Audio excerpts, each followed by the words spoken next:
હાબરો નલા હા બોલ. શું કરો તમે? કઈ નહીં, મોબાઈલ માં છેડું. હેડો ના હંગા શાકભાજી લેવા. ના હો, કાં તો તું એકલી જઈએ ને કાં તો મને હાલ. લાય હું લઈ આવું. પણ ચમ આવું કરો તમે? હોડી અહીંયા તું જઈને આબરૂની ધાણી કરે મારી. ઈમાં 250 ગ્રામ શાકભાજી લેવાની હોય એમાં તો 6-7 લારીએ ભાવતાલ કરવા જાય છે. પણ એ તો તમને ખબર હે ને કે આપણે એક જ લારીથી લઈ લઈએ ને તો ઈ આપણને છેતરી જાય. 2-3 જગ્યાએ 4-5 જગ્યાએ પૂછું તો તાંબુડે બધે એને ઈ જ ભાવ હોય. 2 રૂપિયાનો આખું પાછું હોય એમાં શું તારું લૂંટી જાય છે? અલા કઈ આખું પાછું ના હોય. તમને ખબર નહીં અહીંયા 10 રૂપિયા આપતા હોય ને તો આગળ હે ને હા 8 રૂપિયા એવી થાય એવું કઈક આપતા હા હોય. પણ ઈ જ કહું, 2 રૂપિયાનો જ ફરક પડે. તું અહીંયા એમાં કલાક મારો બગાડે છે અને જેમાં જો કોઈક બેનપણી મળી જાય ને તો 2 કલાક તો તું વાતું કરે એટલે મારે બાઈક ઉપર ટટરી દેવાનું.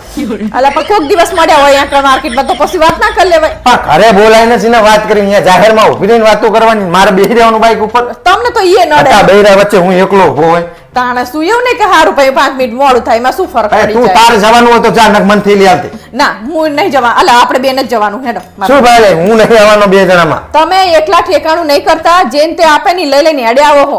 મને જે મને મારી છોડીને જે ભાવતું હશે ને ઈ જ લઈને આવીશું. જો હે ને ભલે ગમે તેટલું મોંઘું હોય. તમને તો નહીં કારેલા ભાવતા કે નહીં ટીંડોળી ભાવતી નહીં દૂધી ભાવતું. તમે તો કશું નહીં લાવતા. આ તે અમારે બટાકા રેંગણા જ ખાવા હોય. મેં શું કરી તારે? એટલે તમારે ખાવું હોય જ લાવવાનું. આ કારેલા અમને નહીં ભાવતા, તું ખાય તને ભાવે, તું નહીં લાવતી. શરીર માટે કારેલા હારા એટલે ખવડાવવું તમને. અમારે નહીં શરીર સારું કરવું, અમારે બગાડવું જ છે. એક તો માનવાનું જ કઈ કારેલા, કશું ને. ટીંડોળા ને યા તો બાપા ના માનો. ભાવતું હોય ઈ બધું લે કરે. અમારે ઈ જોવાનું કે મોત આવ્યો હવે અઠવાડિયું આ ખવડાવશે. યા તો ને બાપા મારી હંગા શું કામ કાં તો કરો? એકલી જાન કાં તો હું એકલો જઈશ. બાકી તારી હંગત તો નહીં જવાનું. પેલા શાકભાજી વાળા કહેતા કે ભાઈ સમજાવો ને અને આ ભાવતાલ કરે છે, લોહી પીવીએ. ઈ તો તમારે જેવા આવે ને એટલે જેન તે ફટકાર દેવા થાય એટલે 250 ગ્રામ શાકભાજી લીધું હોય એમાં લેંબુ મફત લેવાનું, મરચા મફત લેવાના, કોથમીર મફત લેવાની. પેલો ભાઈ કે આમાં શું અમારું કઈ ના વરે. તે ઈ તો હે ને આપે જ છે. ઈ તો તમારે જેવાને છેતરી જાય એટલે નહીં આપતા. મારે નથી મફતમાં કોઈનું ગરીબનું મારે નહીં લેવું. એ ભગવાન હોશિયારી નહીં આવું તમારે નથી આવું, જા ઉપર. તો કઈ નહીં ના આવો તો. હા આવું લેવાના કારેલા ખારેલા લઈને આવજે, બટાકા ને ડુંગળી ને બધું લઈને આવજે. બધાને બધું ખવડાવવાનું જ છે. શરીર માટે બધું સારું બધું અમારે લઈ જાવ. નકરા અને છેતરી જાય સામે વાળા તમને એટલે આ તો તારા બાપાએ છેતરવાની શરૂઆત કરી હતી. હોશિયારી મારે છે. જાણે હોય તાણે આ મંડઈ જે મારા બાપાનો હું વાંખે જવાનું ઘરના શાકભાજી લેવા એકલી જાને જોહો. લોહી પીવે છે. હેલા તમને ખબર હે શું કે દરેક નોટમાં ગાંધીજી હસતા જ ચમ હોય? ખબર નહીં. તમે તો હાવ ગાંડા જેવા હો એટલી નહીં ખબર પડતી. જો એ દરેક નોટમાં રોતા હોય ને તો નોટ પલળી ના જાય. હેલા તમને ખબર હે શું કે કુંભકર્ણ આટલું બધું ચમ હુઈ રહેતો હતો? ના તમે તો હાવ ગાંડા જેવા રહ્યા. કારણ કે એની જોડે મોબાઈલ નતો ને એટલે. હા બરાબર. આજ હું તમારા માટે જલેબી બનાવ. તને બનાવતા આવડે હે? આવડતી તો નહીં બનાવતા પણ ટ્રાય કરીશ. બનાય આજ તો ટ્રાય કરીએ. અલા હા હું તમને એક વાત કહેવાનું તો ભૂલી જ જઈ કે આપણા ઘરમાં મીઠું તો થઈ રહ્યું હોય.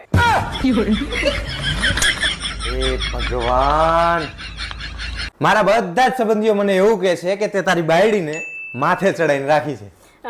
શું તમે પણ હવે એમને કોણ સમજાવે કે આ ચુડેલ મારા માથે ખુદ બેઠી છે. અરે પારુલ, ચમ ટેન્શનમાં દેખાય? હા એ તો મારા 10,000. બસ હવે કંઈ જ ના બોલીશ. તું ટેન્શનમાં જ રહે. પણ પારુલ મને તારી એક વાત નહીં સમજાતી. તું પિયર જાય હે તો આ ખાલી બેગ લઈને કેમ જાય? તમને ખબર ના પડે રક્ષાબંધન હે ને તો મારા ભાઈ રાખડી બાંધવા જવું વર્તા ભરી લાવવા ને એટલે. એ ભગવાન, આ ના ભાઈ નહીં છોડતી. શું થયું અલા ચમ આમ ઉદાસ થઈને બેઠા હો? યાર છેલ્લા 1 અઠવાડિયાથી મારી મેન્ટલ હેલ્થ ખરાબ થઈ ગઈ. તમારામ તો કઈ વેતો જ નહીં. જે હોય બધું ખરાબ કરીને બેસી જતા હોય. પારુલ આમ ફૂલ ઇમોશન હંગા ડાયલોગ બોલવાના અને મોઢાના એક્સપ્રેશન છે ને હું તને કરીને બતાવું જો તું.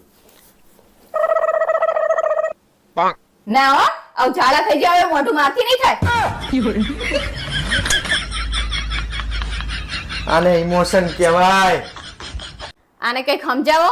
મોબાઈલમાં નકરા ભૂતના ચુડેલના પિક્ચર જોવે આખો દિવસ. બેટા અહીં સામે બેઠી હે તાર મોબાઈલમાં ક્યાં જોવાની જરૂર છે?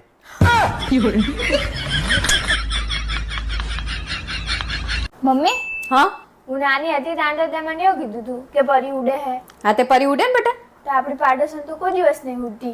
તને એવું કને કીધું કે પાડોશણ પરી હે? પપ્પાએ. પરી ઉડે કે ના ઉડે પણ આ તારો બાપ